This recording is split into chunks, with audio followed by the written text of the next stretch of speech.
Hello everyone, I'm Bro Mithra. Today we're going to be talking about the new June stuff for the sale, which was, I have it here, pulled up. It's Morg, a physical release of Morg. There's other stuff here. So Morg's still in stock. The other one that we're going to talk about is Melo, and Melo is crazy cool. I really like Melo. It's the beta release. But Morg I've talked about, I think, a little bit because it was on the sim, but I'll talk about it again. But the June releases were Morg, the Father and Son Painter Scale, Summer Goth, is actually a re-release for the Summer Goth. It shows the Painter Scale here, but Summer Goth actually includes another Twilight Night game scale mini as well. So, not too... I don't know why it doesn't show that, but that also had three seed patterns in that. So they're in stock now. Skrull was also added to the sim, but that was this time. And then the Elsbeth and all this other stuff that are still in stock I already talked about last month. So you can see Indomitable Survivor, Greatest Gax Morg is who we're going to talk about real quick. So here's the Morg stuff. This is the physical release now of Morg. He was originally launched as a sim exclusive, but now as you can see, these are all physical. Nothing has changed on them. The only new stuff to really say about it is the mini itself comes with 3 weapons, which is the Greatest Gax, the one that's here included, the Greater Gax, and then Gax. If I was making him, you could magnetize it if you want because it fits all those weapons do fit the white box model. But if I was making it, I would obviously use the Greatest Gax because that's the only release that's going to have the Greatest Gax. And the way it is it's the hands are already, you get both hands, right? It's going to look like this. This is how he's holding it. So you get both hands at the wrist here. So you'd have to, if you ever wanted to not use that, you have to hope that another model would fit his hands specifically exactly. Pretty rare now that they've gone to the narrative ones. They don't use you could try to mold it, but I would use Greatest Gax if I was making this white box. So the only really thing to add here is when I originally looked at it, I think we only had Lenore was the only... No, not Lenore. What was I going to say? We only had Croc to really compare this to, and then Lenore's Longclaw, I think, was it at the time. So Greatest Gax seemed... we do now know that for sure that this is about the power level you'd want, because now I've seen Frog Dog. And the saw that Frog Dog has is another Node 1 Indomitable resource. So what you can expect the power level to be. The Frog Dog saw is good. It's about on par with this. But the grimacing guillotine that comes with Frog Dog is insanely good. The stuff that's in Croc, comparing Gorm to the stuff that's in Croc, is about the same. So Croc has the Scab Guitar, which is about equal to Scab Guitar. It's really comparable to the 2 axes, the Blood Drinker and the Dome, or the Dome Breaker's a club, I guess. So there's the other, Fear Spear was the other one. It's really comparable to those two. So this is really on par with what you can expect from other Indomitable Node 1s to be. So that's really good. Again, it's the Greatest Gax, Barb 10, Deadly, Reach 2, Savage, and then increases your range of perfect hits when you attack with this weapon specifically. So, really good. I mean, it's if you got it for beating a level 3 Gorm, you wouldn't be disappointed to get it. So, really good. We don't know what else to expect from Gorm, besides the other Grimmery Daggers, which we've now seen. And the Grimmery Daggers are more fun than this. Probably they're much more fun to use, but this is maybe a little bit better than Grimmery Daggers. It's hard to say. The Grimmery Daggers are also really good, but you got to get yourself in blind spot. There's a little trickery. This one you got a perfect hit, so I guess the threshold is still there's barriers to making everything. The up red or the down red on this is really easy to complete because you could just use Knuckle Shield. The down red on Knuckle Shield if you're using Gorm. There's other ways to get down reds too, but so it's not hard to complete to increase your range of perfect hits. So Morg is really good. It's for Gorm, so glad to see it finally got a physical release.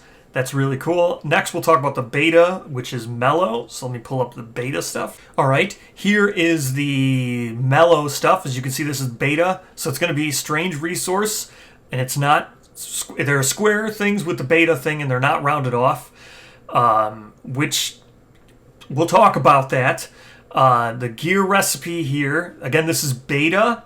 So it's an endeavor, a perfect bone, and an organ to make this gear. And this gear is crazy good, all right? This cost here will pay for itself pretty much. Not currently yet, because there's no perfect fish, but so aside from the perfect bone and the endeavor, but the organ will pay for itself. The second you make this, it's very highly likely you're going to just get organs from this. And this requires the Barber Surgeon or Skyreef Sanctuary. This is linked to Sunstalker, but because it's beta gear and it's not an official white box release, I would say that this is going to 100% be a Sunstalker exclusive if this ever gets to be released for a white box. There's precedent there because we've seen Sunlion Lucy and we've seen Sunlion Urza. So getting a Melo would be great, because this is great. We'll talk about the gear in here in a sec, but the issue here is this is insanely good cost for making this with Barber Surgeon. Crazy good, insanely good, all right? But if it gets better if you own Sunstalker. Even in the beta version, it gets better if you own Sunstalker. You don't need Sunstalker. We'll talk about that, but with the non-rounded strange resource beta cards. We've seen this before with the rocker, the vermin that was non-rounded, but that didn't matter because that never went actually into the deck, so you never have to worry about it. Strange resources you also never draw at random, so them not being rounded doesn't really make that big of a difference. Even I think I think there was another beta that had strange resource, but again, it didn't matter. Besides for the crockers with the vermin one, where it removes itself from the vermin deck afterwards, because the vermin deck you would draw from. So the fact that it didn't have rounded corners, it didn't matter because it always went on top. The first random vermin you got, you'd get the blind rocker, and then it never went back into the vermin deck. So it didn't make a difference. This is completely different, however. This one you will have chances to draw at random, so like you need to round the corners if you're going to actually do that. What I would highly suggest is you just roll a d4, right? If you own this, just roll a d4. So let me now pull up the actual stuff here. Here is the Bright Fish, which is a new fish. You can see it's fish, hide, organ. And then what it says here, if you're holding this resource on arrival, gain the priority target token. Not super great, because this is almost instantly going to go away, right? Priority target token on arrival is almost garbage. Almost meaningless. Not garbage, it's almost meaningless. This is 100. This would be great against stupid Mountain Lion, where it's a random target right away. This would be great against that. So if you got this from the but you can't get this in the Mountain Lion. But if Mountain Lion ever becomes an actual legendary monster where you know there's going to be a random target, then this is great to get. Otherwise, you're going to have Showdown setup, right? Showdown setup, you're going to get this on arrival. Then you're going to get priority target token, right? Then you're going to make it target you, and then you're going to discard the token after you get targeted. That's it. That's all it will do. It's just going to make the intro monster, or the intro draw AI card, the first instance of it will always target you. This is good for Showdown setups, kind of. But I mean, you can pretty much predictably tell because you're doing Showdown setup, right? So you get to decide, right? So let's say you get an ambush on this, right? Let's say you ambush the monster for priority target. Then this is just worthless because you're probably going to put yourself in a position where you're going to headband and then you're going to know who's going to get targeted or something. Even on Showdown setup, gaining it, you get to set up where your survivors are. So you're going to set them up in an advantageous position. You're going to try to put your tank in its monster's facing, closest it can possibly be, and then since everyone's going to be tied for closest survivor in range, closest threat in range, all those things are all going to be tied, the monster controller can just pick your tank, right? this can actually put a hindrance if you get at somebody who isn't your tank. Then it's going to target someone who isn't your tank. Like if you had this Skyfish rod, if you got this with the Scout or something, it's going to target the Scout. So it's not good, right? Even if you wanted to use it advantageously, it's hard. I guess if you had it on the Scout and you ambushed, like I said, where you could put, or not necessarily Scout it, because if you had this on someone and then you ambush the monster and you put him way on the other side of the board, since you could set up wherever you want when you ambush, you put him way on the other side of the board or whatever. Or no, not just ambush. It'd be dead monster where you can set up wherever you want.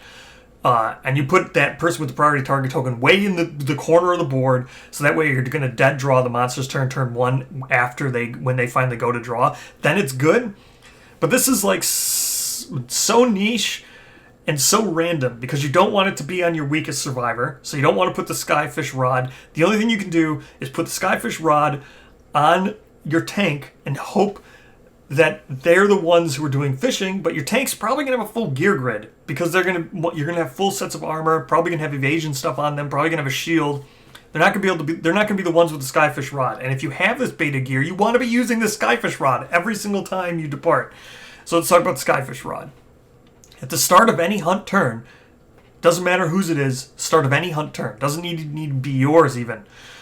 Before an event is revealed, so you want to do this right away. Instantly, because you never know with basic hunt events. You could always start the showdown immediately. Hunt events could start the showdown immediately. So you just do this instantly. Before you even draw any card, you do this. You spend your 4 survival to gain a random fish strange resource. So you're going to gain a random fish strange resource. Now the way this is worded, random fish strange resource, all you're doing is looking for any strange resource at all that has the fish tag. Now there's 3 in Sunstalker, and those 3 need each other, right? So this adds a 4th into the mix, and you're getting it at random, so that's why you need to round the corners or just use a proxy. How I would do this is you roll a d4, right? Just roll a d4 because you're not going to want to fish through your strange resource deck all the time, right? Either because you know you have this, I guess you'd put all your fish draws, you'd have your fish deck to the side all the time because you know you're always going to draw one of the 4.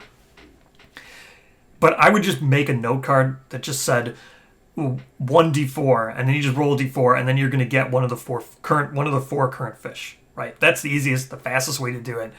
The other 4 fish have consumed things on them. They're real easy to do. I would do it that way. But actually fishing, no pun intended, through the resource deck to fish out all these fish all the time, and then get one at random, it's going to take time, or just keep them set aside. But either way, you're going to need to round the corners, roll a d4, or use a sub. By a sub, I just mean put like a black lichen in there to represent the bright fish, and then shuffle up the 3 Sunstalker cards. And if you draw the black lichen, you just draw this bright fish instead. That's the best way of doing it. So, it also, with the d4 method, because of this is like, we've had the other beta cards with the flower interaction. No, I think it was actually the Sun Lion, Urza, has a flower. The flower thingy or whatever. Since that is technically a flower resource, you could do flower runs in a People to Bloom campaign because you're just looking for flower resources. So then that Sun Lily thing or whatever that was in Urza would be part of a flower run where you gain flowers at random. This is the same idea. So anytime any fish are ever added to the game for any reason, as long as they're a strange resource and not an indomitable resource or a monster resource, as long as they're a strange resource and they have the fish keyword, they'll go into this pool. Now, with the actual Skyfish event, where you would need the lure, whatever it is, the lure is what puts the event on the hunt board. And then when you get, it's like herb gathering, and it's like mineral gathering, and all those other ones, right? The new one with Frog Dog. What's the new one with Frog Dog? Noodling of Death, right? It's like those things. That's what sky fishing is. When you do that event, that's included in Sunstalker. So when you do that event, you can actually die from that.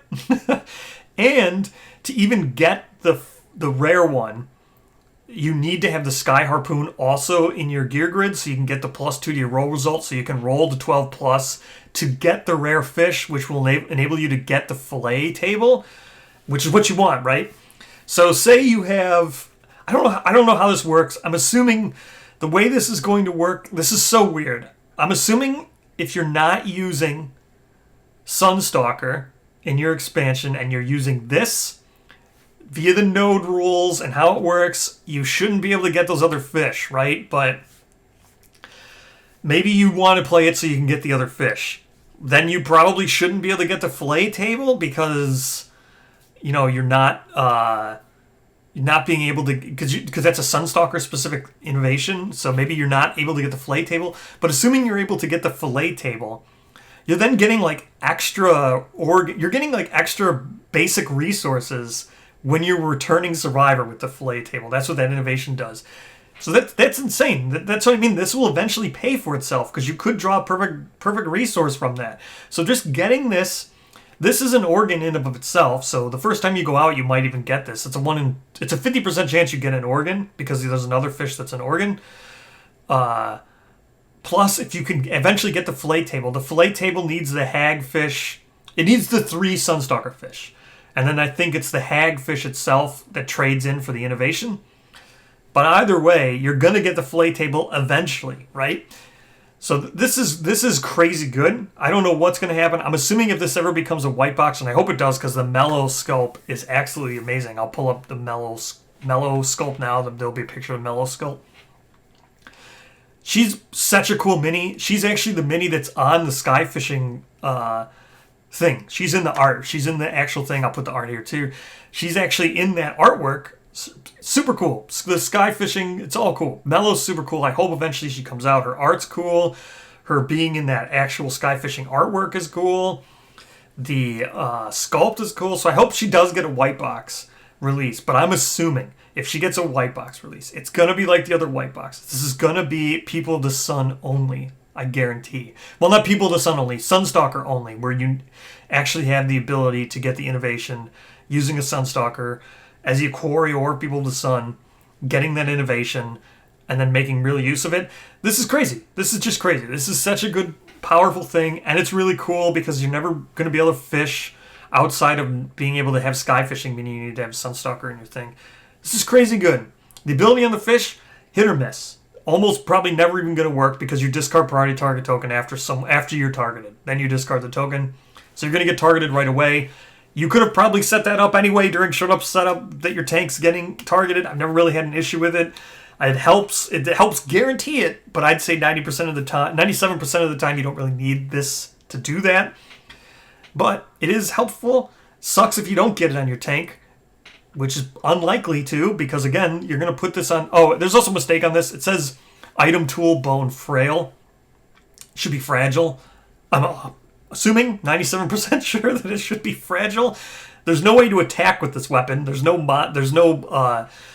attack. There's no weapon stuff here, right? There's no speed. There's no strength. There's no accuracy. So you can't attack with it. Frail would require you to attack. So...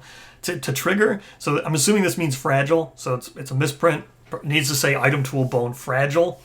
So either way, super cool. This is one where I'm really excited for the white box because it's going to be cool. I'm assuming the white box, once it's actually limited to Sunstalker, then this will probably just add to sky fishing and probably give you a bonus, like a +3 bonus, right? Or you could gain, if I were to do, it'd be like, at the start of any hunt turn, or add sky fishing to the hunt event or to the hunt board, and then before rolling on the sky fishing table, you can spend up to 4 survival to add up to 4 to your dice result or something like that, or up to 2 survival, up to 3 survival to add 3 to your dice roll. That would be the way to do this, I think. But again, because it's not limited to Sunstalker, it can't actually add that thing. This is beta. It needs a way around not actually adding sky fishing. So don't think that's going to be. So that's it. Melo, super cool. The beta is actually really fun. Insanely powerful. This is crazy powerful. Pays for itself. Gets you that fish. Gets you those innovations pretty much for free. Removes all the risk from sky fishing in total. Insane. It's also really hard, even with the sky harpoon and the lure, to get the fish that you'll get now with a 25% chance. Insane. So, thank you so much for watching. I'll see you in the next video.